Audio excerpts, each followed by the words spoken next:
बहुत समय पहले की बात है। एक गांव में अर्जुन नाम का एक युवा लड़का रहता था। वह होशियार था, साहसी था, लेकिन उसका जीवन एक बड़े संघर्ष से गुजर रहा था। अर्जुन की सबसे बड़ी समस्या थी आत्मसंयम की कमी। वह जानता था कि यह आदत उसे बर्बाद कर रही है, फिर भी वह इससे खुद को रोक नहीं पा रहा था। अर्जुन को बचपन से ही आदत थी कि वह छोटी छोटी इच्छाओं के आगे झुक जाता था। कभी वह देर रात तक खेलता, कभी गैर जरूरी चीजों में समय बर्बाद करता। धीरे धीरे उसने एक और बुरी आदत अपना ली। वह अपने मन के विकारों के आगे हार मानने लगा।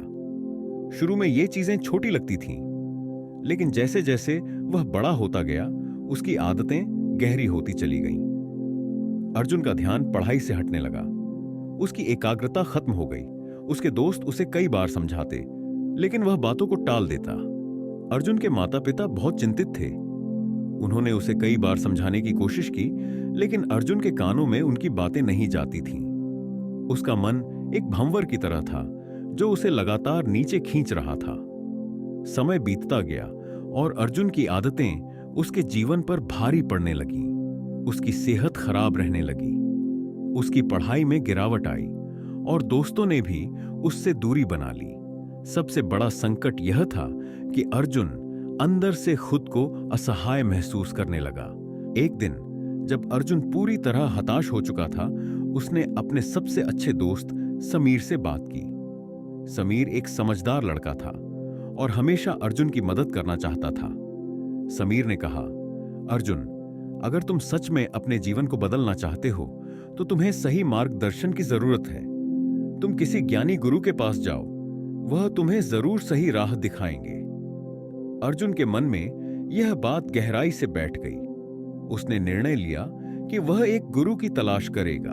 कई दिनों की यात्रा और खोज के बाद अर्जुन को एक प्रसिद्ध गुरु के बारे में पता चला, जो पास के जंगल में एक आश्रम में रहते थे। लोग कहते थे कि वह बहुत ज्ञानी थे और उन्होंने कई लोगों का जीवन बदल दिया था। अर्जुन आश्रम पहुंचा। वहां का वातावरण बहुत शांत और पवित्र था। हर तरफ हरियाली थी और पक्षियों की मधुर आवाजें सुनाई दे रही थीं। गुरु ध्यान में बैठे थे। अर्जुन ने उनके सामने जाकर प्रणाम किया और बोला, गुरुदेव, मैं बहुत परेशान हूं। मैं आत्मसंयम नहीं रख पाता और यह आदत मेरा जीवन बर्बाद कर रही है। कृपया मुझे सही मार्ग दिखाए। गुरु ने अपनी आंखें खोलीं और अर्जुन को देखा। उनके चेहरे पर एक अद्भुत शांति थी। उन्होंने मुस्कुराते हुए कहा, बच्चा, आत्मसंयम ही जीवन का सबसे बड़ा धन है। जब तक मन को काबू में नहीं किया जाता, तब तक जीवन की ऊंचाइयों को छूना असंभव है। अर्जुन ने आश्चर्य से पूछा, गुरुदेव, क्या आत्मसंयम का मतलब केवल इच्छाओं को दबाना है? गुरु ने कहा, नहीं, आत्मसंयम का असली अर्थ है ब्रह्मचर्य। लेकिन इसे केवल शारीरिक संयम समझना गलत है। ब्रह्मचर्य का अर्थ है अपने मन और विचारों को सही दिशा में लगाना, अपनी ऊर्जा को भीतर समेटकर उसे सही कार्यों में लगाना। अर्जुन ने गुरु की बातों को ध्यान से सुना। गुरु ने आगे कहा, ब्रह्मचर्य का पालन करने का मतलब है अपनी इंद्रियों पर नियंत्रण। यह केवल बाहरी नियंत्रण नहीं, बल्कि भीतर की इच्छाओं और विकारों पर विजय पाना है। मनुष्य के भीतर बहुत बड़ी शक्ति छिपी होती है। जब वह अपनी ऊर्जा को व्यर्थ चीजों में बर्बाद करना बंद करता है और उसे सही दिशा में लगाता है, तब असंभव भी संभव हो जाता है। अर्जुन ने कहा, गुरुदेव, मैं यह कैसे कर सकता हूं? मेरा मन बहुत चंचल है। मैं जब भी कोई अच्छा काम करने की कोशिश करता हूं, मेरे भीतर बुरे विचार आने लगते हैं। गुरु मुस्कुराए और बोले, बच्चा, मन को काबू करने का सबसे बड़ा उपाय है ध्यान और आत्मचिंतन। अगर तुम नियमित रूप से ध्यान करोगे और अपने विचारों का अवलोकन करोगे, तो धीरे धीरे तुम्हारा मन शांत होने लगेगा। गुरु ने अर्जुन को ध्यान करने की विधि सिखाई। उन्होंने कहा, हर दिन सुबह और शाम को कम से कम 15 मिनट बैठो, अपनी सांसों पर ध्यान दो। जब भी तुम्हारा मन भटके, उसे वापस सांसों पर लाओ। धीरे धीरे तुम्हारे मन का चंचलपन खत्म होगा और तुम शांत अनुभव करोगे। इसके साथ ही गुरु ने अर्जुन को आत्मचिंतन करने को कहा।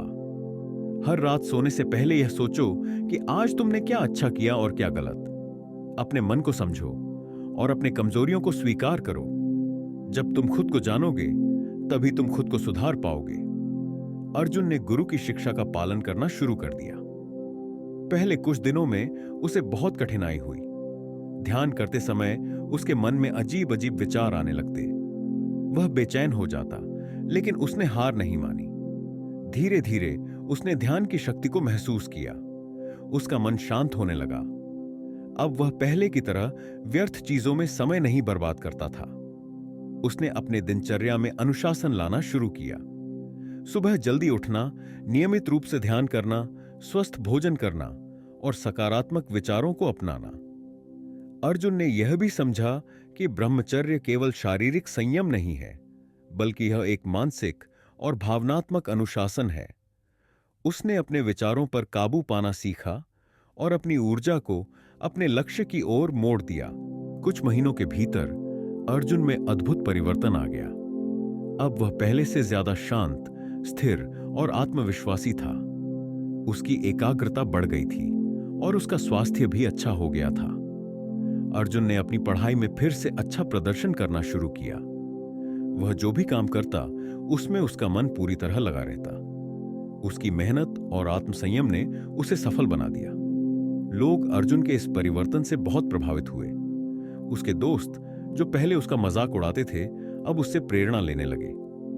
अर्जुन ने तय किया कि वह गुरु की शिक्षा को और लोगों तक पहुंचाएगा। उसने गांव के अन्य युवाओं को एकत्र किया और उन्हें ध्यान और ब्रह्मचर्य के महत्व के बारे में बताया।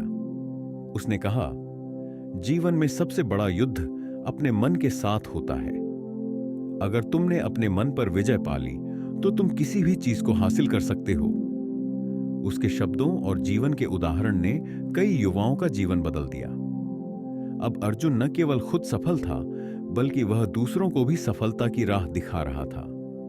एक दिन अर्जुन फिर से गुरु के पास पहुंचा और उनके चरणों में गिरकर बोला, गुरुदेव, आपकी शिक्षा ने मेरा जीवन बदल दिया।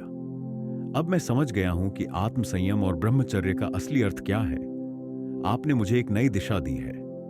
गुरु ने उसे आशीर्वाद देते हुए कहा, बच्चा, यह तुम्हारी मेहनत और विश्वास का परिणाम है। याद रखना, ब्रह्मचर्य का पालन जीवन भर करना है। यह केवल एक समय की बात नहीं, बल्कि एक जीवन शैली है। जब तक तुम अपने मन को काबू में रखोगे, तब तक तुम कभी असफल नहीं होंगे। कहानी की सीख इस कहानी से हमें यह सीख मिलती है कि आत्मसंयम और ब्रह्मचर्य का पालन करना आसान नहीं है, लेकिन यह जीवन की सबसे बड़ी शक्ति है। अगर हम अपनी इच्छाओं और विचारों को सही दिशा में लगाना सीख जाएं, तो हम किसी भी मुश्किल को पार कर सकते हैं। अगर आपको यह कहानी पसंद आई हो तो कृपया इसे लाइक करें और चैनल को सब्सक्राइब जरूर करें।